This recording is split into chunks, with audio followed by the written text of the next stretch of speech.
সুপ্রভাত বন্ধুরা, আশা করি ভালো আছেন। এখন পড়ছি ভীষ্ম পর্ব থেকে। যুদ্ধ আরম্ভ করিবার পূর্বে এইরূপ নিয়ম হইল যে ব্যক্তি অস্ত্র ফেলিয়া যুদ্ধ ছাড়িয়া দিয়াছে, যে আশ্রয় চাইতেছে আর যে অন্যের সহিত যুদ্ধে ব্যস্ত, এরূপ লোককে কেউ বধ করিবে না। যুদ্ধের সময় ছাড়া অন্য সময় দুই দলের লোকই বন্ধুর মতো ব্যবহার করিবে। গালির উত্তরে শুধু গালিই দেবে, অস্ত্রাঘাত করিবে না। যুদ্ধের স্থান হইতে কেউ বাহির হইয়া গেলে আর কেহ তাহাকে মারিবে না। রথী রথীর সহিত, হাতি হাতির সহিত, ঘোড়া ঘোড়ার সহিত, পদাতি পদাতির সহিত এইভাবে যুদ্ধ হইবে। মারিবার সময় বলিয়া মারিবে, অচেতন লোককে আর সারথী সহিত অস্ত্রবাহক বাজনদার ইহাদিগকে কখনো প্রহার করিবে না। এই সময় ভয়ানক যুদ্ধ উপস্থিত জানিয়া ব্যাসদেব ধৃতরাষ্ট্রকে দেখিতে আসিলেন। ধৃতরাষ্ট্রের তখন নিতান্তই দুঃখের অবস্থা। পুত্রগণের ব্যবহার আর যুদ্ধের ভীষণ ফলের কথা ভাবিয়া তিনি আর কুল কিনারা পাইতেছেন না। এমন সময় ব্যাসদেব আসিয়া তাহাকে অনেক বুঝাইয়া বলিলেন, যা হইবার তাহা হইবেই, তুমি দুঃখ করিও না। যদি যুদ্ধ দেখিতে চাও, আমি তোমাকে চক্ষু দিতে পারি। ধৃতরাষ্ট্র বলিলেন, আত্মীয়গণের মৃত্যু আমি দেখিতে পারিব না, আপনার কৃপায় যুদ্ধের সকল সংবাদ যেন শুনিতে পাই। একথায় ব্যাস সঞ্জয়কে দেখাইয়া বলিলেন, তোমার এই সঞ্জয়ের নিকট তুমি সকল কথাই শুনিতে পাইবে। আমার বরে যুদ্ধের কোনো সংবাদই ইহার অজানা থাকিবে না। দেখা যাউক অদেখা হোক, সকল ঘটনাই এমনকি লোকের মনের কথা পর্যন্ত সে জানিতে পারিয়া তোমাকে শুনাইবে। যুদ্ধের ভিতর গিয়াও সে সুস্থ শরীরে ফিরিয়া আসিবে, অস্ত্রে তাহার কোনো অনিষ্ট হইবে না। এই কথা বলিয়া ব্যাসদেব আবার ধৃতরাষ্ট্রকে বলিলেন, এ কাজটা ভালো হইতেছে না, তুমি এদিগকে বারণ করো। তোমার রাজ্যের এতটা কী প্রয়োজন যে তাহার জন্য এমন পাপ করিতে যাইতেছ? পাণ্ডবদের রাজ্য তাহাদিগকে ফিরাইয়া দাও। ধৃতরাষ্ট্র বলিলেন, আমি তো যাহাতে ধর্ম হয় তাহাই চাই, কিন্তু উহারা যে আমার কথা শুনে না। এইরূপ কথাবার্তা খানিক পরে ব্যাসদেব সেখান হইতে চলিয়া গেলেন। এদিকে পাণ্ডব ও কৌরবদ্বীপের সৈন্য সকল যুদ্ধক্ষেত্রের সামনাসামনি ব্যূহ বাঁধিয়া দাঁড়াইয়াছে। যুদ্ধ আরম্ভ হইতে আর বিলম্ব নাই। ব্যূহ বাঁধা কাকে বলে জানো? সৈন্যরা তো যুদ্ধের সময় তাহাদের ইচ্ছামতো এলোমেলোভাবে দাঁড়াইতে পায় না। তাহাদিগকে কোনো একটা বিশেষ নিয়মে বেশ জমাট রূপে গুছাইয়া দাঁড় করাইতে হয়। এইরূপ কায়দা করিয়া দাঁড়ানোর নাম ব্যূহ। এক এক রকম ব্যূহের এক এক রকম নাম, যেমন চক্র ব্যূহ, গরুর ব্যূহ ইত্যাদি। পাণ্ডবদিগের ব্যূহ দেখিয়া দুর্যোধন দ্রোণকে বলিলেন, গুরুদেব, দেখুন পাণ্ডবদের কত সৈন্য, ধৃষ্টদ্যুম্ন তাহাদের ব্যূহ নির্মাণ করিয়াছে। উহাদের দলে খুব বড় বীর আছে, তেমনি আমাদেরও তাহার চেয়ে বেশি আছে। তাছাড়া আমাদের সৈন্য ঢের, উহাদের সৈন্য কম। আমাদের ব্যূহের মাঝখানে ভীষ্ম রহিয়াছেন, তাহাকে রক্ষা করিবার জন্য ব্যূহে ঢুকিবার পথে পথে আপনারা সকলে আছেন। একথা শুনিয়া ভীষ্ম সিংহনাদপূর্বক তাহার শঙ্খে ফুঁ দিলেন। সেই শঙ্খের সঙ্গে সঙ্গে হাজার হাজার শঙ্খ, শিঙার, ঢাক প্রভৃতি বাজিয়া রণস্থলে তুমুল কাণ্ড উপস্থিত করিল। ইহার উত্তরে পাণ্ডবদিগের পক্ষ হইতে কৃষ্ণের পাঞ্চজন্য, অর্জুনের দেবদত্ত, ভীমের পৌণ্ড্র, যুধিষ্ঠিরের অনন্ত বিজয়, নকুলের সুঘোষ আর সহদেবের মণিপুষ্পক নামক মহাশঙ্খের ভয়ঙ্কর শব্দের সহিত দ্রুপদ, বিরাট, সাত্যকী, ধৃষ্টদ্যুম্ন, শিখণ্ডী প্রভৃতি সকলের শঙ্খের শব্দ মিলিয়া আকাশ পাতাল কাঁপাইয়া কৌরবদিগের আতঙ্ক জন্মাইয়া দিল। তখন অর্জুন গাণ্ডীব হাতে করিয়া কৃষ্ণকে বলিলেন, একবার দুই দলের মাঝখানে রথ লইয়া চলুন, কে কে যুদ্ধ করিতে আসিয়াছে দেখিয়া লই। এই কথা কৃষ্ণ দুই দলের মাঝখানে রথ লইয়া গেলে অর্জুন দেখিলেন যে খুড়া, জ্যাঠা, মামা, ভাই, পুত্র, ভ্রাতুষ্পুত্র, বন্ধু প্রভৃতি যত ভক্তি, মান্য, স্নেহ এবং ভালোবাসার পাত্র সকলেই যুদ্ধক্ষেত্রে উপস্থিত। রাজ্যের জন্য সকলেই কাটাকাটি করিয়া প্রাণ দিতে আসিয়াছে। ইয়া দেখিয়া দুঃখে তাহার বুক ফাটিয়া যাইতে লাগিল। তিনি কাঁদিতে কাঁদিতে কৃষ্ণকে বলিলেন, হায়, আমি কাহাকে মারিয়া রাজ্য লইতে আসিয়াছি? এমন রাজ্য পাইয়া ফল কি? এইরূপ ভয়ানক পাপ করাচ্ছে, শত্রুর হাতে মারা যাওয়াই তো ভালো। এই বলিয়া তিনি গাণ্ডীব ফেলিয়া কাঁদিতে লাগিলেন। সেদিন কৃষ্ণ সঙ্গে না থাকিলে আর কি অর্জুনের যুদ্ধ করা হইত? তার মনের দুঃখ দূর করিয়া তাহা দ্বারা যুদ্ধ করাইতে কৃষ্ণকে অনেক পরিশ্রম করিতে হইয়াছিল। তখন কৃষ্ণ তাহাকে যে সকল উপদেশ দেন, তাহাতে ভগবদ্গীতা নামক অমূল্য পুস্তকই হইয়া গিয়াছে। বড় হইয়া তোমরা তাহা পড়িবে। যা হোক, কৃষ্ণের উপদেশ অর্জুনের মন শান্ত হওয়াতে আবার তাহার সহিত যুদ্ধে আসিল।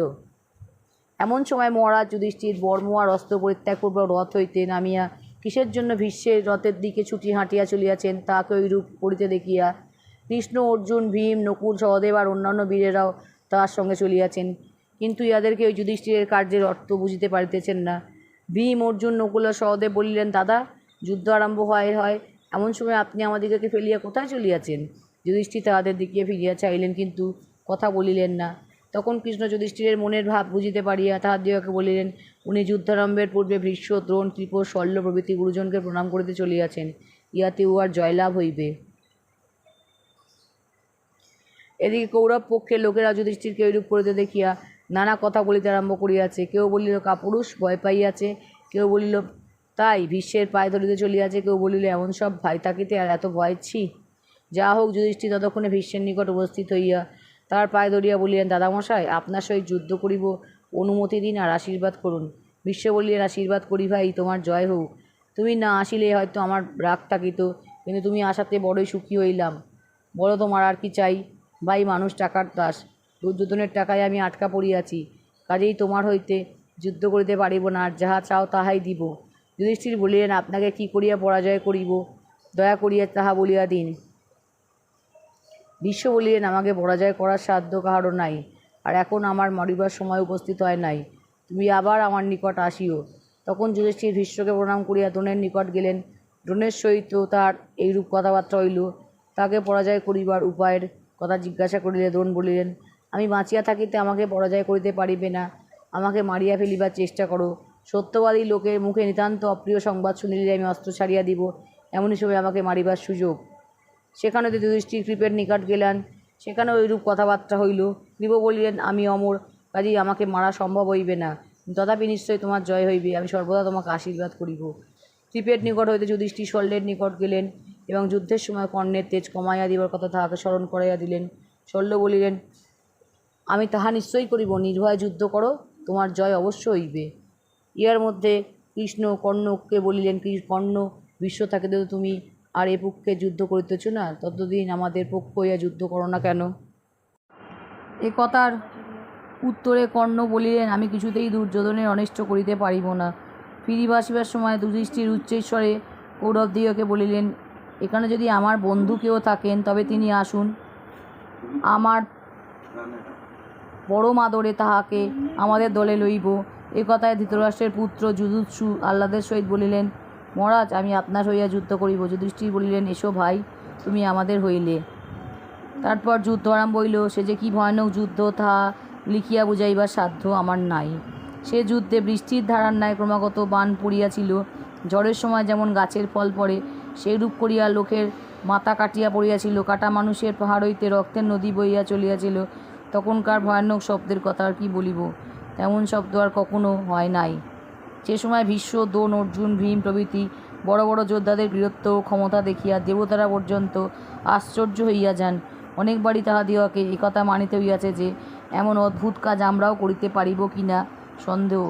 ইহাদের এক একজনে যখন রাগিয়া দাঁড়াইয়াছেন, তখন শত শত যোদ্ধা মিলিয়াও তাহাকে আটকাইতে পারে নাই। হাজার হাজার লোক মারিয়া তবেই তারা থামিয়াছেন। ভীষ্ম, দ্রোণ বা অর্জুনের এক এক বাণে অথবা ভীমের এক এক গদাঘাতে এক একটা হাতি তৎক্ষণাৎ মারা যাইতে ক্রমাগতই দেখা গিয়াছে। পাণ্ডবদের পুত্রেরাই কি কম যুদ্ধ করিয়াছিলেন? অভিমন্যুর যুদ্ধ দেখিয়া ভীষ্ম প্রভৃতিরা বারবার বলিয়াছেন, ঠিক যেন অর্জুন। ভীষ্মের সহিত তাহার খুবই যুদ্ধ হয়, তখন ভীষ্ম অনেক চেষ্টা করিয়াও তাহার কিছু করিতে পারেন নাই। অভিমন্যু তাহার সমুদায় বাণ কাটিয়া রথের ধ্বজা উড়াইয়া দিয়াছিলেন। আহা, উত্তরের কথা মনে করিয়া বাস্তবিকই দুঃখ হয়। বেচারা সেদিন ভালো করিয়া যুদ্ধ করিতে না করিতেই শল্যের হাতে মারা গেলেন। তিনি এক প্রকাণ্ড হাতিতে চড়িয়া শল্যকে আক্রমণ করেন। হাতি শল্যের রথের জোড়াগুলিকে মারিয়া ফেলিল, কিন্তু শল্য তাহার পরে উত্তরকে এমন ভয়ঙ্কর একটা শক্তি ছুড়িয়া মারিলেন যে তাহা তার বর্মভেদ করিয়া একেবারে তাহার দেহের ভিতর ঢুকিয়া গেল। সেই শক্তির ঘায়ে উত্তর হাতি হইতে পড়িয়া প্রাণত্যাগ করিলেন। পুত্রের নাম প্রতিবিম্ব, সুতোসোম, শ্রুতকর্ম, শতানিক আর সুতোসেন। সুভদ্রার এক পুত্র, তাহার নাম অভিমন্যু। ইহারাও খুব যুদ্ধ করিয়াছিলেন। উত্তরের দাদা শ্বেত ইহাতে অসহ্য শোক পাইয়া রাগের সহিত কৌরবদিগকে আক্রমণ করেন। খানিক যুদ্ধের পর একটা ভয়ানক বাণের ঘায়ে তিনি অজ্ঞান হইয়া গেলেন।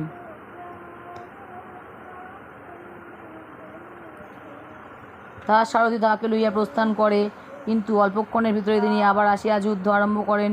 এবারে তিনি শল্যকে এমন তেজের সহিত আক্রমণ করিলেন যে ভীষ্ম প্রভৃতি বীরেরা আসিয়া সাহায্য না করিলে শল্যের প্রাণ রক্ষা করাই কঠিন হইত। বিশ্বের দল আসাতেও শল্য বাঁচিয়া গেলেন, আর যুদ্ধ আবার অতীব্রতর হইয়া উঠিল। সেই যুদ্ধে ভীষ্ম কত লোককে যে মারিলেন তাহার সংখ্যা নাই। সে তো সেই সময় অসাধারণ বীরত্ব দেখাইয়াছিলেন। সৈন্যেরা তাহার তেজ সহ্য করিতে না পারিয়া ভীষ্মের নিকট গিয়া আশ্রয় লয়। ভীষ্ম ছাড়া আর কেউই শ্বেতের সম্মুখে স্থির থাকিতে পারেন নাই। এমনকি ভীষ্মও একবার শ্বেতের হাতে রীতিমতো জব্দ হইতে লাগিলেন। একবার তো সকলে মনে করিবা বুঝিবা শ্বেতের হাতে তাহার মৃত্যুই হয়। তখন ভীষ্ম যারপন্যায় রাগের সহিত শ্বেতকে অনেক গুলি মার মারিলেন। সে তো তার সব আটকাইয়া ভল্ল দ্বারা তাহার ধনুক কাটিয়া ফেলিলেন। ভীষ্ম অমনি আর এক ধনুক লইয়া শ্বেতের রথের গোড়া ধ্বজ আর সারথীকে মারিয়া ফেলিতে কাজেই তাহাকে রথ হইতে লাফাইয়া পড়িতে হইল। তখন তিনি ধনুক রাখিয়া ভীষ্মকে একটা ভয়ঙ্কর শক্তি ছুড়িয়া মারেন, কিন্তু তাহা ভীষ্মের বাণে খণ্ড খণ্ড হইয়া যায়। শক্তি বৃথা হওয়ায় শ্বেত গদা লইয়া যেই ভীষ্মের উপরে তাহা ছুঁড়িতে যাইবেন, অমনি ভীষ্ম তাহা এড়াইবার জন্য রথ হইতে লাফাইয়া পড়িলেন। সেই গদা রথের উপর পড়িলে আর রথ ঘোড়া সারথি কিছুই অবশিষ্ট রইল না। এদিকে দ্রোণ, কৃপ, শল্য প্রভৃতি যোদ্ধারা ভীষ্মের সাহায্যের জন্য সেখানে আসিয়া উপস্থিত হইয়াছেন। ভীষ্মের নূতন রথ আসিয়াছে। শ্বেতের পক্ষেও সাত্যকী, ভীম, ধৃষ্টদ্যুম্ন প্রভৃতি আসিয়া উপস্থিত হইয়াছেন। সুতরাং কিছু কাল সকলে মিলিয়া আবার যুদ্ধ চলিল। এমন সময় ভীষ্ম কি যে এক সাংঘাতিক বাণ ছুঁড়িয়া বসিলেন, শ্বেতের তাহা বারণ করিবার কোনো ক্ষমতাই রইল না। সে বাণ তাহার বর্ম শরীর ভেদ করিয়া মাটির ভিতরে ঢুকিয়া গেল। শ্বেতের মৃত্যুর পর সেদিন আর পাণ্ডবদের যুদ্ধে উৎসাহ রইল না। এদিকে ভীষ্ম শ্বেতকে মারিয়া এতই তেজের সহিত যুদ্ধ আরম্ভ করিলেন যে মনে হইল বুঝি এমনি তিনি সকলকে মারিয়া শেষ করেন। তখন সন্ধ্যাও হইয়াছিল। কাজেই যুধিষ্ঠির সেদিনের মতো যুদ্ধ শেষ করিয়া দিয়া দুঃখের সহিত শিবিরে ফিরিলেন। সে রাত্রিতে যুধিষ্ঠিরের মনে বড়ই চিন্তা হইতে লাগিল। তিনি সকলকে বলিলেন, এমনভাবে বন্ধুবান্ধবকে মারিতে দেখিয়া আমার বড়ই কষ্ট হইয়াছে। কাল হইতে তোমরা আরও ভালো করিয়া যুদ্ধ করো। যুধিষ্ঠিরের চিন্তা দেখিয়া সকলে মিলিয়া তাহাকে উৎসাহ দিতে লাগিলেন। ইহাতে তার মন অনেকটা শান্ত হওয়ায় পরদিনের যুদ্ধের পরামর্শ আরম্ভ হইল। তখন যুধিষ্ঠির ধৃষ্টদ্যুম্নকে বলিলেন, এবারে কৌঞ্চরুণ ব্যূহ করিয়া সৈন্য সাজাইবে। সেই পরদিন কৌঞ্চরুণ ব্যূহ করিয়া পাণ্ডবদিকে সৈন্য সাজানো হইল। কৌরবেরাও তাহাদের সৈন্য দিয়া অনুরূপ এক ব্যূহ প্রস্তুত করিলেন। সেদিনকার যুদ্ধ নিতান্তই ভয়ানক হইয়াছিল। সেই দিন অর্জুনের যুদ্ধে কৌরবেরা বড়ই অস্থির হইয়া ওঠে। তবুও দুর্যোধ তাহা দেখিয়া দুর্যোধন ভীষ্মকে বলিলেন, দাদু, আপনারা থাকিতে কি অর্জুন সব সৈন্য মারিয়া শেষ করিবে? একটু ভালো করিয়া যুদ্ধ করুন। তখন অর্জুন আর ভীষ্মে এমনই ঘোরতর যুদ্ধ আরম্ভ হইল যে তেমন যুদ্ধ আর হয় নাই। সে যুদ্ধ দেখিয়া অন্য সকলে উৎসাহ বাড়িয়া যাওয়াতে তাহারা পাগলের মতো হইয়া কাটাকাটি আরম্ভ করিল। ধৃষ্টদ্যুম্ন আর দ্রোণেও সেদিন কম যুদ্ধ হয় নাই। যুদ্ধ করিতে করিতে ধৃষ্টদ্যুম্নের সারথি, ঘোড়া আর ধনুক কাটা গেল। তখন তিনি ভাবিলেন যে গদা লইয়া দ্রোণকে আক্রমণ করিবেন, কিন্তু রথ হইতে নামিবার পূর্বেই দ্রোণ সেই মহাগদা কাটিয়া খণ্ড খণ্ড করিলেন। তারপর ধৃষ্টদ্যুম্ন ঢাল তলোয়ার লইয়া দ্রোণকে মারিতে চলিলেন, কিন্তু তাহার বাণের মুখে অগ্রসর হয় কার সাধ্য? ধৃষ্টদ্যুম্ন ঢাল দিয়া বাণ কাটাইতে ব্যস্ত রইলেন। তাহার আর যুদ্ধ করা হইল না। এই সময় ভীম ধৃষ্টদ্যুম্নের সাহায্য করিতে আসিয়া কি অদ্ভুত কাণ্ডই দেখালেন। কলিঙ্গ আর তাহার পুত্র শত্রুদেব কিছুকাল তাহার সহিত যুদ্ধ করিয়াছিলেন। এমনকি তাহাদের ভয় তাহার সঙ্গে চেদি দেশীয় সৈন্যগুলি তাহাদের ফেলিয়া পলায়ন করিতেও ত্রুটি করে নাই। শত্রুদেব ভীমের ঘোড়া অবধি মারিয়া ফেলেন, কিন্তু তাহার পরে ভীম এমন এক গদা ছুড়িয়া মারিলেন যে তাহাতে শত্রুদেব আর তাহার সারথীর শরীর চূর্ণ হইয়া গেল। তারপর হনুমানের সহিত ভীমের যুদ্ধ হয়। হনুমান ছিলেন হাতির উপরে আর ভীম মাটির উপরে। ভীম খড়গাতে এক লাফে সেই হাতির উপরে উঠিয়া হনুমান এবং হাতি উভয়কেই কাটিয়া ফেলিলেন। তারপর ভীম হাতি ঘোড়া যাহা সম্মুখে পান তাই খড়গ দিয়া খণ্ড খণ্ড করেন। লাঠির চোটে কত মানুষ মুতিয়া গেল, হাঁটুর গুতায় কত যোদ্ধা ঠিকরাইয়া পড়িতে লাগিল। এ সকল কাণ্ড দেখিয়া কে কোথায় পলাইবে তাহার ঠিকানাই রইল না। এরপর ভীম কলিঙ্গ আর কেতুমানকে মারিয়া 2700 কলিঙ্গ সেনা বধ করিলেন। আর এক স্থানে দুর্যোধন অনেক যোদ্ধা লইয়া অভিমন্যুকে ঘিরিয়াছেন। অভিমন্যু তাহাতে কিছুমাত্র ভয় হয় নাই, কিন্তু অর্জুন যখন দেখিলেন যে তাহার পুত্রকে দুরাত্মাটা ঘিরিয়া ফেলিয়াছে, তখন আর তিনি তাহার কাছে না আসিয়া থাকিতে পারিলেন না। এদিকে ভীষ্ম, দ্রোণ প্রভৃতি বড় বড় বীরেরা অর্জুনকে আটকাইবার জন্য আসিয়া উপস্থিত। তখন অর্জুন এমনই ভয়ানক যুদ্ধ আরম্ভ করিলেন যে তাহাকে আটকানো দূরে থাকুক, উহাদের নিজেদের প্রাণ বাঁচানো ভার হইল। চারিদিকে খালি যোদ্ধাদের মাথা কাটিয়া পড়িতেছে, ইহা ছাড়া আর কিছুই দেখাই যায় না। সর্বনাশ উপস্থিত দেখিয়া ভীষ্ম তাড়াতাড়ি দ্রোণাচার্যকে ডাকিয়া বলিলেন, ওই দেখো অর্জুন কি আরম্ভ করিয়াছে। আজ আর উহার সঙ্গে পারা যাইবে না, বেলাও শেষ হইয়াছে, শীঘ্র যুদ্ধ থামাইয়া দাও। কাজেই তখন যুদ্ধে শীর্ষের সিংহা বাজিয়া উঠিল। কৌরব সৈন্যরা বলিল, আহ, বাঁচিলাম। পরদিন কৌরবেরা গরুর ও পাণ্ডবেরা অর্ধচন্দ্র ব্যূহ করিয়া সৈন্য সাজাইলেন। সেজন্য ভীষ্ম, দ্রোণ, অর্জুন, দ্রৌপদীর 5 পুত্র, ভীম, ঘটোৎকচ, যুধিষ্ঠির, যুধিষ্ঠির, নকুল, সহদেব প্রভৃতি সকলেই খুব যুদ্ধ করেন। দুজনে মিলিয়াও তাহাদিগকে নিবারণ করিতে পারেন নাই। কৌরব সৈন্যরা ভীষ্মদ্রোণের কথা না শুনিয়া তাহাদের সম্মুখে পলাইতে লাগিল। ইহা দেখিয়া দুর্যোধন ভীষ্মকে বলিলেন, সৈন্য সব মারা যাইতেছে, আর আপনারা চুপ করিয়া আছেন। ইহাতে বোধহয় পাণ্ডবদের উপকার করাই আপনাদের উদ্দেশ্য। এমন জানিলে আমি কখনোই যুদ্ধ করিতে আসিতাম না। এ কথায় ভীষ্ম বলিলেন, পাণ্ডবের যারা কত বীর তাহা তোমাকে আরবার বলিয়াছি। আমি বুড়া মানুষ, তথাপি আমার যথাসাধ্য যুদ্ধ করিতেছি, দেখো। এই বলিয়া ভীষ্ম ক্রোধ ভরে এমনই যুদ্ধ আরম্ভ করিলেন যে কাহার সাধ্য তাহার সামনে দাঁড়ায়। চারিদিকে কেবল হায় হায়, রক্ষা করো বাবা গো, এইরূপ শব্দ। পাণ্ডব পক্ষের এক এক যোদ্ধার নাম করিয়া তিনি বলেন, এই তোমাকে কাটিলাম, আর অমনি তাহার মাথা কাটিয়া পড়ে। সেই বুড়া মানুষ তখন এমনি বেগের সহিত ঘুরিয়া বেড়াইতেছিলেন যে তাহার বাণী কেবল দেখা গিয়াছিল, কিন্তু তাহাকে দেখিতে পাওয়া যায় নাই। এইরূপ অবস্থা দেখিয়া কৃষ্ণ অর্জুনকে বলিলেন, অর্জুন, এই তো সময়, তুমি বলিয়াছিলে ভীষ্ম দ্রোণ সকলকে মারিবে, এখন তোমার কথা রাখো। অর্জুন বলিলেন, শীঘ্র ভীষ্মর নিকট রথ লইয়া চলুন। কিন্তু অর্জুন অনেক যুদ্ধ করিয়াও ভীষ্মকে পরাজয় করিতে পারিলেন না। বুড়া বানে বানে কৃষ্ণ অর্জুনকে ক্ষতবিক্ষত করিয়া হাসিতে লাগিলেন। কৃষ্ণ বলিয়াছিলেন যুদ্ধ করিবেন না, কিন্তু ভীষ্মের কাণ্ড দেখিয়া তাহার মনে হইল যে চুপ করিয়া থাকলেই বা তিনি এখন পাণ্ডবদিগের সকলকে মারিয়া শেষ করেন। কাজেই তিনি রাগে অস্থির হইয়া বলিলেন, আজই আমি কৌরবদিগের সকলকে মারিয়া যুধিষ্ঠিরকে রাজা করিব। এই বলিয়া তিনি তাহার সেই সুদর্শন চক্র নামক আশ্চর্য অস্ত্র হাতে ভীষ্মকে মারিবার জন্য ছুটিয়া চলিলেন। ভীষ্মের তাহাতে কিছুমাত্র ভয় বা দুঃখের চিহ্ন দেখা গেল না। তিনি কৃষ্ণকে নমস্কার করিয়া বলিলেন, তুমি সকল দেবতার শ্রেষ্ঠ, তোমার হাতে মরিলে তো আমি অমনি স্বর্গে যাইব, এখনই আমাকে কাটো। এমন সময় অর্জুন নিতান্ত লজ্জিত ও কাতরভাবে আসিয়া কৃষ্ণের পায়ে পাড়িয়া বলিলেন, আপনি শান্ত হউন, আমি আর যুদ্ধে অবহেলা করিব না। এ সকল কথায় কৃষ্ণ সন্তুষ্ট হইয়া আবার আসিয়া ঘোড়ার রাশ হইতে লইলেন। ইহার পর সন্ধ্যা পর্যন্ত অর্জুন যে কি ভীষণ যুদ্ধ করিলেন তাহা আর কি বলিব। তার গান্ডীব হইতে অদ্ভুত ইন্দ্র অস্ত্র এবং আগুনের মতন উজ্জ্বল আরও অসংখ্য বাণ উল্কাধারার ন্যায় বিরাম ছুটিয়া গিয়া কৌরবদিগকে ধানের মতো কাটিতে লাগিল। ভীষ্ম, দ্রোণ, কৃপ, শল্য, ভূরিশ্রবা, বাল্মীক প্রভৃতি সকলে হারিয়া গেলেন। তা দেখিয়া কৌরব সৈন্যরা সেই যে রণস্থল হইতে চেঁচাইয়া ছুট দিল, আর শিবিরের ভিতরে না গিয়া থামিল না। পরদিন আবার মহারণ আরম্ভ হইল। প্রথমে ভীষ্ম, অর্জুন আর অভিমন্যু প্রভৃতি ঘোর যুদ্ধ করেন। তারপর ধৃষ্টদ্যুম্ন কিছুকাল সাংযমণির পুত্রের সহিত যুদ্ধ করিয়া গদাঘাতে তাহার মাথা গুঁড়া করিয়া দেন। কিন্তু সেদিনকার যুদ্ধে বাস্তবিক ভয়ানক কাণ্ড যদি কেউ করিয়া থাকেন তবে সে ভীম। ভীম গদা হাতে হাতি, ঘোড়া, রথী, পদাতি সকলকে পিষিতে আরম্ভ করিলে দুর্যোধন তাহাকে মারিবার জন্য অনেকগুলি সৈন্য পাঠাইয়া দেন। সে সকল সৈন্য মারা গেলে কিছুকাল ভীষ্ম আর অলম্বুসের সহিত সাত্যকীর যুদ্ধ চলে। তারপর দুর্যোধনের সহিত ভীমের দেখা হয়।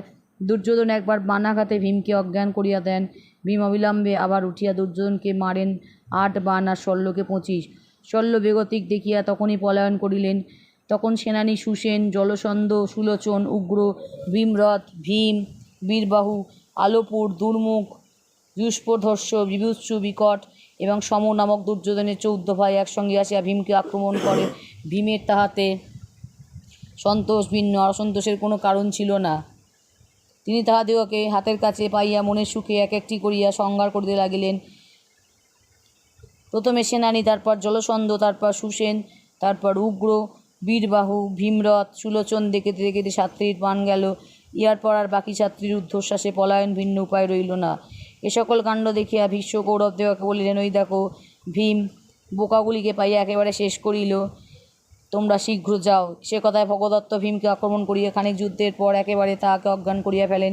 ভীম অজ্ঞান হওয়া মাত্র বিশাল বিশাল হাতির উপরে অগণ্য রাক্ষস লইয়া ঘোর বেগে ঘটোৎকচ আসিয়া উপস্থিত। তখন ভগদত্তকে বাঁচানোই কঠিন হইল। ততক্ষণ সন্ধ্যা হইয়া আসিতেছিল। সুতরাং ভীষ্ম তাড়াতাড়ি যুদ্ধ শেষ করিয়া সেদিনকার মতো কৌরবদিগকে ঘটোৎকচের হাত হইতে রক্ষা করিলেন। পরদিন কৌরবেরা মকরব্যূহ ও পাণ্ডবেরা শয়নব্যূহ করিয়া যুদ্ধে প্রবৃত্ত হইলেন। প্রথমে ভীমার্জুন আর ভীষ্মের যুদ্ধ হইল, তারপর দ্রোণ আর সাত্যকীর। সাত্যকী দ্রোণের হাতে একটু জব্দ হইয়া আসিলে ভীম দ্রোণকে অনেক বাণ মারিয়া তাহাকে ছাড়াইয়া দেন। ইহাতে ভীষ্ম, দ্রোণ আর শল্য রোষ ভরে ভীমকে আক্রমণ করায়। অভিমন্যু দ্রৌপদীর পুত্রগণ সহ ভীমের সাহায্য করিতে লাগিলেন। এমন সময় শিখণ্ডী ধনুর্বাণ হাতে ভীষ্মকে আক্রমণ করিলেন, কিন্তু ভীষ্ম তো তাহার সহিত যুদ্ধ করিবেন না। শিখণ্ডী যতই বাণ মারেন ভীষ্মের তাহাতে ভ্রুক্ষেপ নাই। ততক্ষণে দ্রোণ সেখানে আসি উপস্থিত হওয়ায় শিখণ্ডীকে পলায়ন করিতে হইল। তারপর সকলে যুদ্ধে মাতিয়া রণস্থলে ভীষণ কাণ্ড উপস্থিত করিলেন। বেলা যায়, তথাপি যুদ্ধের বিরাম নাই। সেদিন সাত্যকী দুর্যোধনের অনেক সৈন্য মারেন। দুর্যোধন 10,000 সৈন্য পাঠাইয়া তাহাকে থামাইতে চেষ্টা করিয়াছিলেন। সেই 10,000 সৈন্য তাহার হাতে মারা গেল। এই সময় ভূরিশ্রবা আসিয়া সাত্যকী ঘোরতর রূপে সেরূপ আক্রমণ করাতে তার সঙ্গের লোকেরা তাহাকে ফেলিয়া পলায়ন করিল।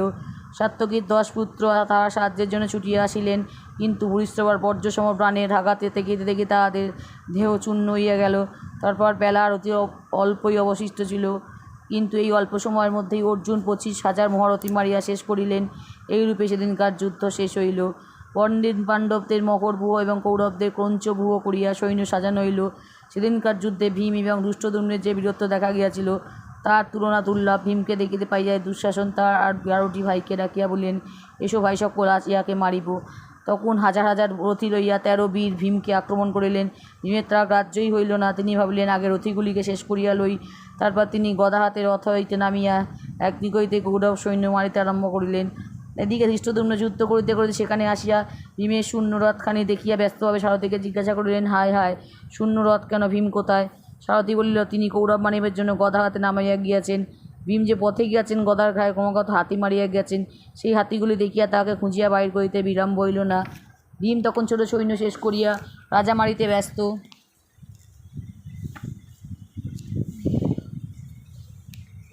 তারপর তাহারা দুজনে মিলিয়া যুদ্ধ আরম্ভ করিলেন। এই সময় দুর্যোধনের কতগুলি ভাই সেখানে আসিয়া উপস্থিত হইবা মাত্র ধৃষ্টদ্যুম্ন সম্মোহন অস্ত্র দ্বারা তাহাদিগকে অজ্ঞান করিয়া ফেলাতে বেচারারা যুদ্ধ করিতে পারিল না। ইহার পর দ্রোণ ধৃষ্টদ্যুম্নের সহিত যুদ্ধ আরম্ভ করিয়া পাণ্ডবদিগকে বড়ই অস্থির করিয়া তোলেন। পাণ্ডবগণ কিছুতেই তখন তাহাকে বারণ করিতে পারেন নাই। তারপর ভীষ্ম আর অর্জুন কিছুকাল ভয়ানক যুদ্ধ হয়। এইরূপে সমস্ত দিনই নানা স্থানে তুমুল যুদ্ধ হইয়াছিল, কিন্তু কোনো ঘটনা সেদিন ঘটে নাই। সেদিনকার যুদ্ধ শেষ হইলে যুধিষ্ঠির ভীম আর ধৃষ্টদ্যুম্নকে আদর করিয়া মনের সুখে দেশে বেরিয়ে গেলেন। পরদিন কৌরব থেকে হইল মণ্ডপব্যূহ আর পাঞ্চবদের বজ্রব্যূহ। সেদিন প্রথম বেলার বিরাটের পুত্র শঙ্খ দ্রোণের হাতে মারা যান। সাত্যকী আর অলম্বুজ সেদিন খুব যুদ্ধ হইয়াছিল। অলম্বুজ রাক্ষস ঘোর মায়াবী, তাই সে আগে মায়া দ্বারা সাত্যকীকে ভোলাইতে চেষ্টা করে। কিন্তু সাত্যকী অর্জুনের ছাত্র, তাহার নিকট ইন্দ্র অস্ত্র শিক্ষা করিয়াছিলেন। সেই ইন্দ্র অস্ত্র দিয়া তিনি রাক্ষসের সকল মায়া উড়াইয়া দিলেন। তখন যে পলাইতে পারিলে বাঁচে। অর্জুনের পুত্র ইরাবান বিন্দ অনুবিন্দের সহিত যুদ্ধ করিয়া তাহাদিগকে পরাজয় করেন। ঘটোৎকচ ভগদত্তকে আক্রমণ করিয়াছিলেন, কিন্তু ভগদত্ত অসাধারণ যোদ্ধা, তাহার যুদ্ধ কেহ সইতে পারে না। ঘটোৎকচ কিছুকাল তাহার সহিত যুদ্ধ খুব তেজের সহিত যুদ্ধ করিয়া শেষে পলায়ন করিতে বাধ্য হইলেন। শল্য সেদিন নকুল ও সহদেবকে আক্রমণ করিতে গিয়া শেষে একটু জব্দ হন। মেঘ যেমন সূর্যকে ঢাকে, সহদেব তেমনি করিয়া বাণের দ্বারা শল্যকে ঢাকিয়া ফেলিয়াছিলেন। শল্য সহদেবের মামা, কাজেই তাহার বাণে আচ্ছন্ন হইয়াও তিনি অতিশয় সন্তুষ্ট হইলেন। খানিক বেশ জোরের সহিত যুদ্ধ চলিয়াছিল। তারপর সহদেবের এক বাণ খাইয়া শল্য আর বসিয়া থাকিতে পারিলেন না। সারথী দেখিল মদ্ররাজ অজ্ঞান হইয়া গিয়াছেন, সুতরাং সে রথ লইয়া প্রস্থান করিল। বেলা 2 প্রহরের সময় সুতায়ু যুধিষ্ঠিরের বাণ খাইয়া পলায়ন করেন।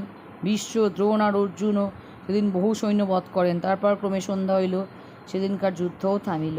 পরদিন প্রভাতে কৌরবেরা সাগরের মতো ভয়ানক এবং এক বহু প্রস্তুত করিলেন। তাহা দেখিয়া যুধিষ্ঠির ধৃষ্টদ্যুম্নকে বলিলেন, তুমি শৃঙ্গাটক ব্যূহ রচনা করো। সেদিন সন্ধ্যাবেলায়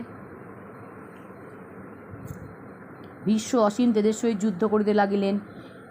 সে সময় এক ভীম ছাড়া আর কেহ উপস্থিত ছিল না যে তাহাকে আটকায়। ভীষ্মকে আক্রমণ করিলেন ভীম, আর দুর্যোধন ভ্রাতাগণ সহ তাহাকে রক্ষা করিতে লাগিলেন। ভীমের প্রথম কাজই হইল ভীষ্মের সারথীটিকে সংহার করা। সারথী নাই, ঘোড়াকে থামাইবে। তাহারা রথ লইয়া রণস্থলময় ছুটাছুটি করিতেছে। সেই ফাঁকে ভীম ও দুর্যোধনের ভাই সুনাবের মাথাটি কাটিয়া বসিয়াছেন। সুনাবের মৃত্যুতে আদিত্যকেতু, বহাসী, কুণ্ডধার, মহোধর, অপরাজিত, পণ্ডিত ও বিশালাক্ষ নামক দুর্যোধনের আজ 7 ভাই খেপিয়া ভীমকে মারিতে লাগিল। ভীম ও তাহাদিগকে সম্মুখে পাইয়া আর সংহার করিতে বিলম্ব করিলেন না। তাহা দেখিয়া দুর্যোধন কাঁদিতে কাঁদিতে ভীষ্মকে বলিলেন, দাদা মহাশয়, ভীম তো ভাইগুলিকে মারিয়া ফেলিল, আপনার যুদ্ধে উৎসাহ নাই?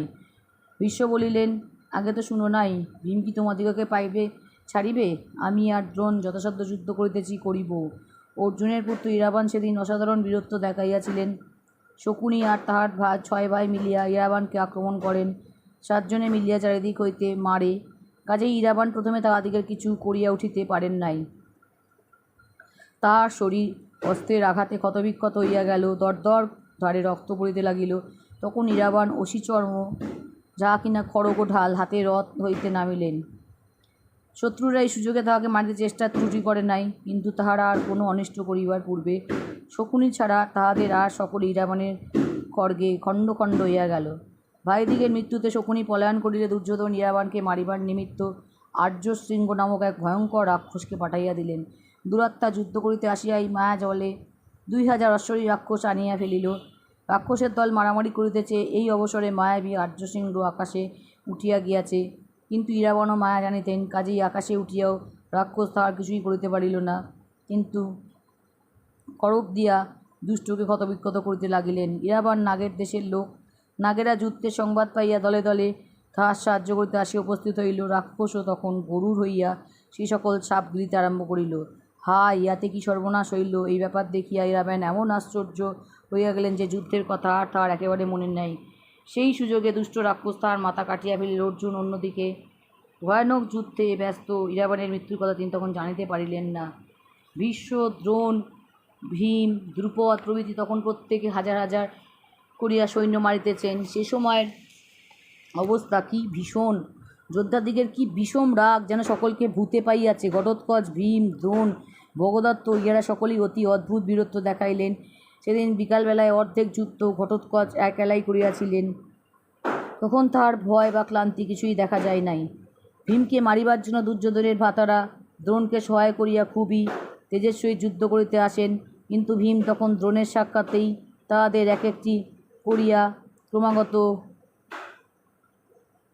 পুরস্রক, কুণ্ডলী, অনাদৃশ্য, কুণ্ডভেদী, বিরাট, বৈশালাক্ষ, দীর্ঘবাহু, সুবাহু ও কনকধ্বজ এই 9টিকে বধ করিলেন।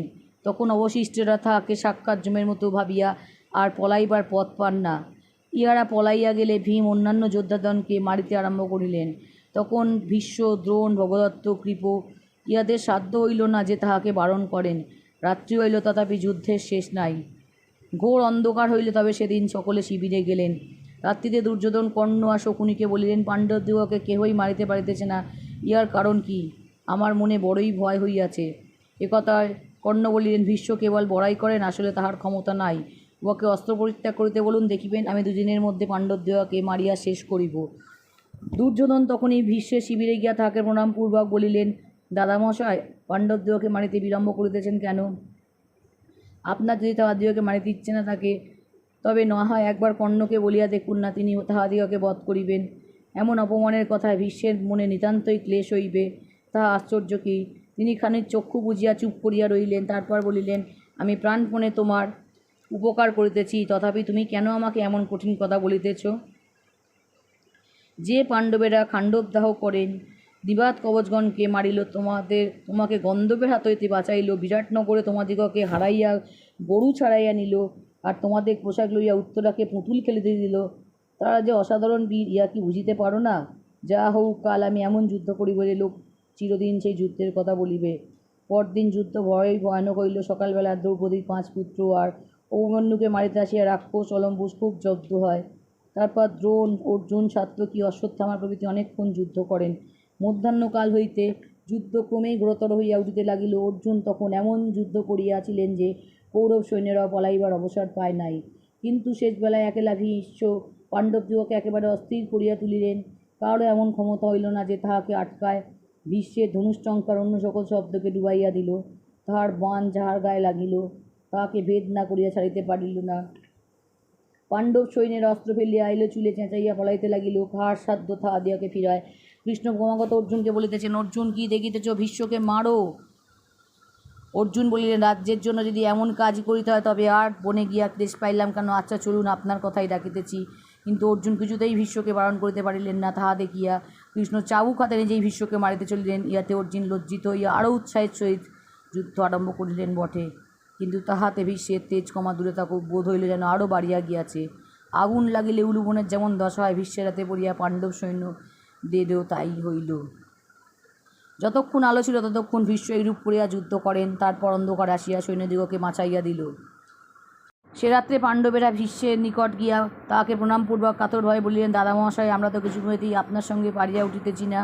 আমাদের রাজ্য পাওয়ার কী উপায় হইবে? আর এত লোক যে মারিতেছে, তাই বা কী রূপে বারণ হইবে? আপনাকে বধ করিবার উপায় বলিয়া দিন। ভীষ্ম বলিলেন, আমার হাতে অস্ত্র থাকিলে দেবতারাও আমাকে পরাজয় করিতে পারে না। আমি অস্ত্র ত্যাগ করিলে আমাকে মারা সম্ভব হইতে পারে। সুতরাং এক উপায় বলিয়া দিই, শ্রীকণ্ঠীকে দেখিলে আমি অস্ত্র ত্যাগ করি। অর্জুন, এই শ্রীকণ্ঠীকে সম্মুখে রাখিয়া আমার গায়ে বাণ মারুক, এই আমার বধের উপায়। আমি অনুমতি দিতেছি, তোমরা মনের সুখে আমায় প্রহার করো। আমার এই কথা মতো কাজ করিলে নিশ্চয়ই তোমাদের জয়লাভ হইবে। এইরূপ কথাবার্তার পর পাণ্ডবেরা সেখান হইতে চলিয়া আসিলেন। শিবিরে আসিয়া অর্জুন কৃষ্ণকে বলিলেন, ছেলেবেলায় খেলা করিতে করিতে ধূলাসূত্র দাদা মহাশয়কে জড়াইয়া ধরিয়া তাহার গায়ে ধুলা মাখাইয়া দিতাম। বলিয়া উঠিয়া ডাকিতাম, বাবা। তিনি বলিতেন, আমি তোমার বাবা নই, আমি তোমার বাবার বাবা।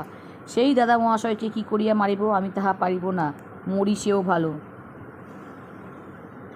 যা হোক, কৃষ্ণের উপদেশে অর্জুনের মনের এই দুঃখ শীঘ্রই দূর হইয়া গেল। বিশ্বকে না মারিলে জয় নাই, সুতরাং সেই উপায় যোগ তাহাকে মারিতে হইবে। রাত্রির প্রভাত হইলে পাণ্ডবেরা রণবাদ্য বাজাইয়া যুদ্ধের জন্য প্রস্তুত হইলেন। আজ শ্রীকণ্ঠী সকলের আগে, অপর যোদ্ধারা তাহার পশ্চাতে। যুদ্ধ আরম্ভ হইবা মাত্র ভীষ্ম পূর্বদিনের ন্যায় একধার হইতে পাণ্ডব সৈন্য শেষ করিতে লাগিলেন। শ্রীকণ্ঠী তাহাকে বারণ করিবার জন্য ক্রমাগত বাণ মারিতেছেন, তাহাতে তাহার রুক্ষেপ মাত্র নাই। শ্রীকণ্ঠীর বাণ খাইয়া তিনি হাসেন আর বলেন, তোমার যাহা খুশি তুমি তাই করো, আমি তোমার সহিত যুদ্ধ করিব না। শ্রীকণ্ঠী তাহার উত্তরে বলিলেন, তুমি যুদ্ধ করো আর না করো, আমার হাতে আজ তোমার রক্ষা নাই। এইরূপে শ্রীকণ্ঠী ভীষ্মকে বাণ মারিতেছেন, আর ভীষ্ম তাহার দিকে না তাকাইয়া ক্রমাগত পাণ্ডব দিকে সৈন্য মারিতেছেন। পাণ্ডবেরা তাহাকে কোনো মতেই বারণ করিতে পারিতেছেন না। তাহা দেখিয়া অর্জুন মহারসে কৌরব সৈন্য মারিতে আরম্ভ করিলেন। দুর্যোধনের নিজের এমন ক্ষমতা নাই যে তিনি অর্জুনকে আটকান। কাজেই তিনি ভীষ্মকে বলিলেন, দাদামশাই, অর্জুন তো সব মারিয়া শেষ করিল, আপনি ভালো করিয়া যুদ্ধ করুন। তাহা শুনিয়া ভীষ্ম বলিলেন, আমি তোমার নিকট প্রতিজ্ঞা করিয়াছিলাম যে রোজ 10,000 সৈন্য মারিব। তাহার মতে আমি রোজ 10,000 সৈন্য মারিয়াছি। আজ যুদ্ধে প্রাণ দিয়া তুমি যতদিন আমাকে অন্ন দিয়াছ, সেই ঋণ শোধ করিব। এই বলিয়া তিনি প্রাণপণে যুদ্ধ আরম্ভ করিলেন। এদিকে শ্রীকণ্ঠীর বাণের বিরাম নেই। অর্জুন ক্রমাগত তাহাকে উৎসাহ দিয়া বলিতেছেন, ভয় নাই, দাদামশাইকে আক্রমণ করো, আমি বাণ মারিয়া তাহাকে বধ করিব। অর্জুন বারণ করিবার জন্য দুঃশাসন প্রাণপণে চেষ্টা করিতেছেন, কিন্তু খানিক যুদ্ধের পরে অর্জুনের বাণ সইতে না পারিয়া বিশ্বের রথে গিয়া তাহাকে আশ্রয় নিতে হইয়াছে। এদিকে ভগদত্ত, কৃপ, শল্য, কৃতবর্মা, বিন্দ, অনুবিন্দ, জয়দ্রথ, চিত্রসেন, বিকর্ণ, দুর্মোশন ইহারা সকলে মিলিয়া ভীমকে আক্রমণ করিয়া তাহার কিছুই করিতে পারেন নাই। তাহাদের হাজার হাজার বাণ সহ্য করিয়া ভীম তাহাদের সকলকে পানে পানে অস্থির করিয়া দিয়াছেন। এমন সময় অর্জুন আসিয়া ভীমের সহিত মিলিলেন। তখন কৌরবদেরও ভীষ্ম, দুর্যোধন, বৃহদ্দল প্রভৃতি সকলে সেখানে আসিলে যুদ্ধ বড়ই ভীষণ হইয়া উঠিল। এই গোলবাণের ভিতরে শ্রীকণ্ঠী তার নিজের কাজ ভুলেন নাই। সুযোগ পাইলেই তিনি ভীষ্মের গায়ে বাণ মারিতেছেন। যুধিষ্ঠির এই সময় ভীষ্মের খুব কাছে ছিলেন। তাহাকে দেখিয়া ভীষ্ম বলিলেন, যুধিষ্ঠির, অনেক প্রাণী বধ করিয়াছি, আর আমার বাঁচিয়া থাকিতে ইচ্ছা নাই। আমাকে যদি ছুটি করিতে যাও, তবে শীঘ্র অর্জুনকে লইয়া আমাকে বধ করো। যুধিষ্ঠির মনের ভাব বুঝিতে পারিয়া সকলকে ডাকিয়া বলিলেন, তোমরা শীঘ্র আইসো, আজ ভীষ্মের সহিত যুদ্ধে জয়লাভ করিতে হইবে।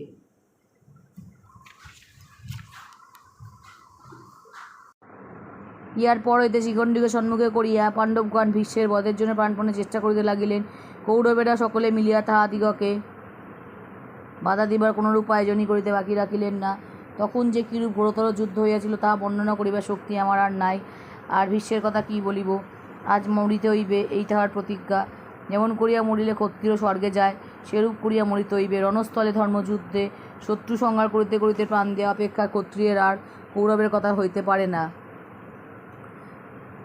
বিশ্বের ন্যায় মহাবীর আর মহাপুরুষ আজ সেই গৌরবের সুযোগ পাইয়া আর তাহা ছাড়িতে প্রস্তুত নহেন। তাই তিনি আজ মরিবার জন্য যুদ্ধ করিতেছেন।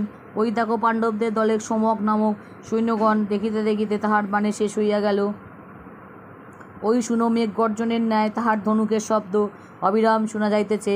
কৃষ্ণ, অর্জুন আর শ্রীকণ্ঠী ব্যতীত কেহই সে ধনুকের সম্মুখে টিকিতে পারিতেছে না। শ্রীকণ্ঠী ভীষ্মের বুকে 10 বাণ মারিলেন, ভীষ্ম তাহা গ্রাহ্য করিলেন না। অর্জুন ক্রমাগত তাহাকে বলিতেছেন, মার মার। শ্রীকণ্ঠী উৎসাহ পাইয়া বাণে বাণে ভীষ্মকে আচ্ছন্ন করিয়া ফেলিলেন। সেই মহাপুরুষ যে সকল বাণের দিকে ভ্রুক্ষেপ না করিয়া একদিকে অর্জুনকে নিবারণ আর একদিকে পাণ্ডব সৈন্য সংহার করিতে ব্যস্ত। এই সময় দুঃশাসন একা পাণ্ডবদিকে সকলের সঙ্গে যুদ্ধ করিয়া ভীষ্মকে রক্ষা করিতেছিলেন। তখন তাহার বীরত্ব দেখিয়া কেহই প্রশংসা না করিয়া থাকিতে পারে নাই। অর্জুন ভিন্ন আর কেহই তাহাকে এড়াইতে যাইতে পারিলেন না। শ্রীকণ্ঠী ভীষ্মকে বাণ মারিতে এক মুহূর্ত অবহেলা করিতেছেন না। ভীষ্ম আসিতে আসিতে তাহার সকল বাণ অগ্রাহ্য করিয়া ক্রমাগত পাণ্ডব সৈন্য বধ করিতেছেন। দুর্যোধন প্রভৃতি সকল প্রাণপণে ভীষ্মের সাহায্যের জন্য ব্যস্ত, কিন্তু অর্জুনের তেজে তাহাদের সকল চেষ্টাই বিফল হইতেছে। অর্জুনের গান্ডি হইতে ভীষণ বাণ বৃষ্টির আর বিরাম নাই। কৌরব সৈন্যদের আর বুঝি কিছু অবশিষ্ট থাকিল না। কৃপ, শল্য, দুঃশাসন, বিকর্ণ, বিশঙ্কি সকলেই পলাইয়া গেলেন, মৃতদেহের রণস্থলে ছাইয়া গেল। কিন্তু ভীষ্ম একাই যে অদ্ভুত কাজ করিতেছিলেন, তা অন্যেরা পলাইয়া যাওয়াতে তাহার কিছুমাত্র ক্ষতি হইল না। অর্জুনের কাছে পাণ্ডব পক্ষের যে সকল রাজা ছিলেন, ভীষ্ম তাহাদের সকলকেই মারিয়া শেষ করেন। 10,000 গজারোহী, 7,000 মহারথ, 14,000 পদাতি, 1,000 হাতি, 10,000 ঘোড়া, তাহা ছাড়া বিরাটের ভাই শতানিক প্রভৃতি হাজার হাজার যোদ্ধা সেদিন তাহার হাতে মারা যান।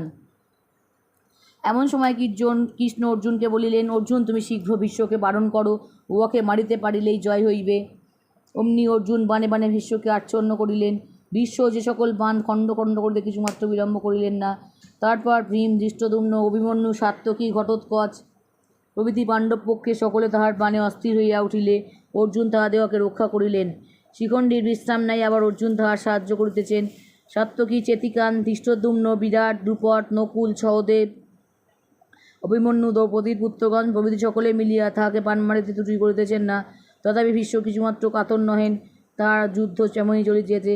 এমন সময় অর্জুন ভীষ্মের ধনুক কাটিয়া ফেলিলেন। তা দেখিয়া দ্রোণ, কৃতবর্মা, জয়দ্রথ, ভূরিশ্রবা, শল্য, শল ও ভগদত্ত মিলিয়া অর্জুনকে আক্রমণ করিতে যাওয়ায় সাত্যকী, ভীম, ধৃষ্টদ্যুম্ন, বিরাট, ঘটোৎকচ আর অভিমন্যু অর্জুনের সাহায্যের জন্য ছুটিয়া আসিলেন। এদিকে শিখণ্ডী বাণে বাণে ভীষ্মকে আচ্ছন্ন করিয়াছেন। ভীষ্ম ধনুক হাতে লইলে অর্জুন তাহা কাটিয়া ফেলিতেছেন। তাহাতে ভীষ্ম এক শক্তি ছুড়িয়া মারিলে তাও তিনি কাটিতে বাকে ডাকেন নাই।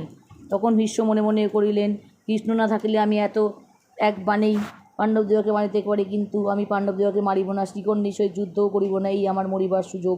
ভীষ্মের মনে বুঝিতে পারিয়া অপর বসুগণ আকাশ হইতে বলিলেন, তাহাই ঠিক ভীষ্ম, আর যুদ্ধ কাজ নাই।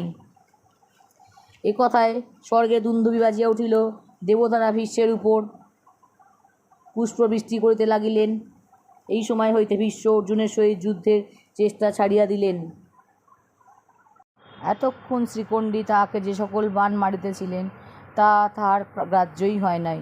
অতঃপর অর্জুন গাণ্ডীব লইয়া তাহার গায়ে ভয়ঙ্কর বাণ সকল বর্ষণ করিতে লাগিলেন। ভীষ্ম তখনও অন্যান্য যোদ্ধাগণের সহিত যুদ্ধ করিতেছিলেন, কিন্তু অর্জুনের বাণে জর্জিত হইয়াও তিনি তাহাকে আর আঘাত করিলেন না। অর্জুন অবসর পাইয়া ক্রমাগত তাহার ধনুক কাটিয়া তাহার উপর বাণ মারিতে লাগিলেন। এই সময় দুঃশাসন ভীষ্মের কাছে ছিলেন। ভীষ্ম তাহাকে বলিলেন, দুঃশাসন, এ সকল তো শিখণ্ডীর বাণ না, এগুলি নিশ্চয়ই অর্জুনের। দেখো, আমার বর্মভেদ করিয়া বাণগুলি শরীরের ভিতর প্রবেশ করিতেছে। এই বলিয়া তিনি অর্জুনের প্রতি একটা শক্তি ছুড়িয়া মারিলে তিনি 3 বাণে তাহা খণ্ড করিয়া ফেলিলেন। তারপর ভীষ্ম ঢাল আর খড়গ হাতে লইয়া মনে করিলেন, হয় মরিব, নয় সকলকে মারিব। কিন্তু তিনি খড়গ চর্ম হাতে রথ হইতে নামিবার পূর্বেই তাহা অর্জুন কাটিয়া শতখণ্ড করিলেন। এদিকে কৌরবেরা ভীষ্মকে রক্ষার জন্য কত চেষ্টাই করিতেছেন, কিন্তু পাণ্ডবেরা তাহাদেরকে কিছুই করিবার অবসর দিতেছেন না। অর্জুনের বাণে ভীষ্মের শরীর এরূপ ক্ষতবিক্ষত হইয়াছে যে আর 2 আঙুল স্থানও অবশিষ্ট নাই। এইরূপে ক্ষতবিক্ষত হইয়া সূর্যাস্তের কিঞ্চিত পূর্বে ভীষ্ম রথ হইতে পড়িয়া গেলেন। পৃথিবী কাঁপিয়া উঠিল। হায় হায় শব্দে দেবতারা চিৎকার করিয়া উঠিলেন। হায় হায় শব্দে যোদ্ধাগণ কাঁদিতে লাগিল। শরীরে এত বাণ বিঁধিয়াছিল যে রথ হইতে পড়িয়াও ভীষ্ম শূন্যেই রইয়া গেলেন। তাহার শরীর মাটি ছুঁইতে পারিল না।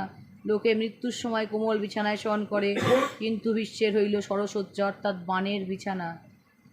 সেই মহাবীর সরসজ্জায় শুইয়া স্বর্গের কথা ভাবিতে লাগিলেন। তখন আকাশ হইতে দেবতারা জিজ্ঞাসা করিলেন, হে মহাবীর, হে মহাপুরুষ, সূর্য এখন আকাশের দক্ষিণ ভাগে রইয়াছেন। মহাপুরুষের মৃত্যুর ইহা সময় নহে, তুমি এখন সময় প্রাণত্যাগ করিবে। ভীষ্ম বলিলেন, আমি তো প্রাণত্যাগ করি নাই। মানস সরোবরবাসী হংসগণ আকাশে উড়িয়া যাইতেছিল। তাহারা বলিল, এখনও সূর্যদেব আকাশের দক্ষিণ ভাগেই রইয়াছেন। মহাত্মা ভীষ্ম কি এমন সময় প্রাণত্যাগ করিবেন? বিশ্বদেব সেই হংসগণকে দেখিয়া ক্ষণকাল চিন্তা করিলেন। উহারা তাহারই মাতা গঙ্গাদেবীর প্রেরিত হংসরূপী মহর্ষিগণ। তাই তিনি বললেন, হে হংসগণ, পিতার পরে আমি মৃত্যুকে বশ করিয়াছি।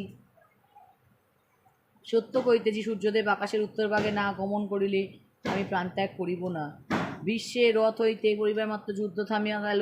পাণ্ডব দলে মহাশঙ্খ বাজিয়া উঠিল। ভীম আনন্দে নৃত্য করিতে লাগিলেন। দ্রোণ এ সংবাদ শুনিবা মাত্র অজ্ঞান হইয়া রথ হইতে পড়িয়া গেলেন। তারপর যোদ্ধাগণ কবচ পরিত্যাগ করিয়া হেঁট মুখে জোর হাতে সেই মহাবীরের নিকট আসিয়া দাঁড়াইলেন। তখন ভীষ্ম বলিলেন, হে মহারথীগণ, তোমাদের মঙ্গল তো? তোমাদিগকে দেখিয়া বড়ই সুখী হইলাম। দেখো আমার মাথা ঝুলিয়া পড়িয়াছে, বালিশ দাও। রাজা মহাশয়রা তৎক্ষণাৎ রাশি রাশি কোমল রেশমি বালিশ আনিয়া উপস্থিত করিলেন। তাহা দেখিয়া ভীষ্ম আসিয়া বললেন, এ বালিশ তো এ বিছানার উপযুক্ত নয়। বৎস অর্জুন, উপযুক্ত বালিশ দাও। অর্জুন কাঁদিতে বলিতে বলেন, দাদা মহাশয়, কী করিতে হইবে আজ্ঞা করুন। ভীষ্ম কহিলেন, বৎস, তুমি ধনুর্ধরগণের শ্রেষ্ঠ, বুদ্ধিমান আর ক্ষত্রিয়ের ধর্মে শিক্ষিত, মাথা ঝুলিতে যে উপযুক্ত বালিশ দাও। তখন অর্জুন ভীষ্মের পদধূলি লইয়া 3 বাণে তাহার মাথা উঁচু করিয়া দিলেন।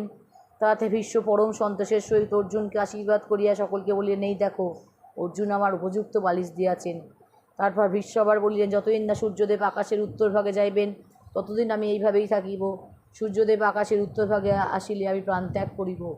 আমার চারিদিকে পরীক্ষা করিয়া, অর্থাৎ খাল কাটিয়া দাও, আর তোমরা শত্রুতা ছাড়িয়া যুদ্ধে ক্ষান্ত হও।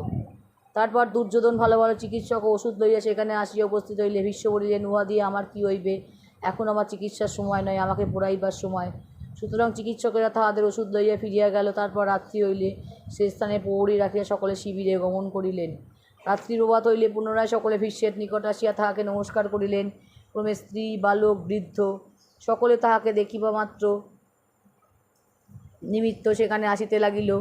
কন্যাগণ তার উপরে ফুলের মালা, চন্দন, চূর্ণ, খই ছড়াইতে লাগিল। গায়ক, নর্তক ও বাদ্যকরগণ সেখানে আসি উপস্থিত হইল। রাজারা বিনীতভাবে তাহার চারিদিক ঘিরিয়া বসিলেন। তখন সেখানকার শোভা হইল যেন স্বর্গের শোভা। এমন সময় ভীষ্ম বলিলেন, জল দাও। অমনি সকলে ব্যস্ত হইয়া নানারূপ মিষ্টান্ন এবং সুশীতল জল আনিয়া উপস্থিত করিল। তাহা দেখিয়া ভীষ্ম কহিলেন, এই পৃথিবী হইতে আমি বিদায় লইতেছি, সুতরাং এখানকার মানুষেরা যে জল খায় আমি তাহা খাইব না। অর্জুন কোথায়? অর্জুন হঠাতে বলিলেন, কী করিতে হইবে দাদা মহাশয়? ভীষ্ম বলিলেন, দাদা, বিছানা দিয়াছ, বালিশ দিয়াছ, এখন তাহার উপযুক্ত জল দাও। অর্জুন ভীষ্মের মনের ভাব বুঝিতে পারিয়া অমনি গান্ডীবে পর্জনাস্ত্র যোজনা করিলেন। সে অস্ত্র ভীষ্মের দক্ষিণ পার্শ্বের ভূমিতে নিক্ষেপ করা মাত্রই তথা হইতে অতি পবিত্র নির্মল জলের উৎস হইতে লাগিল। আহা, কি সুগন্ধ, কি মধুর শীতল জল! সে জল পান করিয়া ভীষ্মের প্রাণ জুড়াইল। তিনি অর্জুনকে বারবার আশীর্বাদ করিয়া বলিলেন, তোমার সমান ধনুর্ধর এ জগতে আর নাই। দুর্যোধন আমাদের কথা শুনিল না, সুতরাং সে নিশ্চয়ই মারা যাইবে। দুর্যোধন কাছেই ছিলেন, আর ভীষ্মের কথা শুনিয়া অতিশয় দুঃখিতও হইয়াছিলেন। তাহাকে দেখিতে পাইয়া ভীষ্ম বলিলেন, দুর্যোধন, অর্জুন যা করিলে দেখিলে তো? এমন কাজ আর কেহই করিতে পারে না। এই পৃথিবীতে অর্জুন আর কৃষ্ণ ভিন্ন। আগ্নেয়, বরুণ, সৌম্য, বায়ব্য, বৈষ্ণব, ঐন্দ্র, পাশুপত, পরমেষ্ঠ, প্রাজাপাত্য, ধাত্র, ত্রাষ্ট্র, সাবিত্র ও বৈবস্বতস্ত সকলের কথা কেহ জানেন না। তুমি এই বেলা পাণ্ডবদিগের সহিত সন্ধি করো। আমার মৃত্যুতেই যুদ্ধের শেষ হোক। আমি সত্য কইতেছি, আমার কথা না শুনিলে নষ্ট হইবে। এই কথা বলিয়া ভীষ্ম চুপ করিলেন। সকলে শিবিরে চলিয়া গেলেন। এমন সময় কর্ণ সেখানে আসিয়া ভীষ্মকে প্রণাম করিয়া কাঁদিতে কাঁদিতে বললেন, হে কুরুশ্রেষ্ঠ, যে প্রতিদিন আপনি দৃষ্টিপথে পড়িয়া আপনাকে ক্লেশ দিত, আমি সেই রাধার পুত্র। ভীষ্ম কষ্টে চক্ষু মিলিয়া চারিদিকে চাহিয়া দেখিলেন সেখানে অপর লোক নাই, কেবল প্রহরীরা আছে। তখন প্রহরীদিগকে সরাইয়া দিয়া এক হাতে কর্ণকে আলিঙ্গনপূর্বক তিনি বলিলেন, কর্ণ, তুমি আসিয়া ভালো করিয়াছ। আমি নারদ আর ব্যাসের মুখে শুনিয়াছি তুমি রাধার পুত্র নও, তুমি কুন্তীর পুত্র। তুমি দুষ্টের দলে জুটিয়া পাণ্ডবদিগের নিন্দা করিতে, তাই আমি তোমাকে কঠিন কথা কহিতাম। কিন্তু আমি কখনো তোমার মন্দ ভাবি নাই। তোমার মতন ধার্মিক দাতা বীর এই পৃথিবীতে নাই, একথা আমি জানি। এখন তুমি তোমার ভাইদিগের সহিত মিলিয়া থাকো, আমার মৃত্যুতেই এই যুদ্ধ শেষ হইয়া যাউক। কিন্তু একথায় কর্ণের মন ফিরিল না। তিনি বলিলেন, পাণ্ডবদিগের সহিত আমার শত্রুতা কিছুতেই দূর হইবার নয়। আপনি অনুমতি করুন, আমি যুদ্ধ করিব, আর আপনার নিকট যদি কোনো অপরাধ করিয়া থাকি তাহা ক্ষমা করুন। ভীষ্ম বলিলেন,